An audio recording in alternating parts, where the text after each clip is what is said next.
Yan, hello mga ka-idol. So, sobrang tuwa ko ngayon mga ka-idol dahil mayroon isang solid supporter naton po na adto sa US mga ka-idol.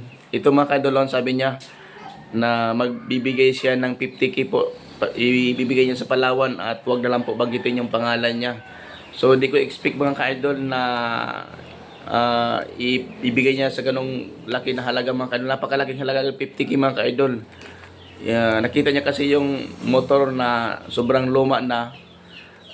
Sabi niya na magbibigay daw siya. Akala ko mga idol biro-biro lang pero God bless sa iyo sir. Sir, God bless sa iyo. So hindi niya binabanggit lang yung pangalan niya po.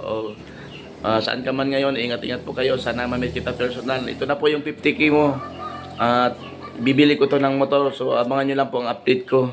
So ikas natin yung motor. So damdaman ng salamat sa iyo sir. God bless sa iyo. Ingat-ingat po kayo sa trabaho niyo po. Damo-damo na salamat. So, sobrang lipay ko talaga na may mga tao po na sugad sana sa iyo. Damo-damo salamat, sir.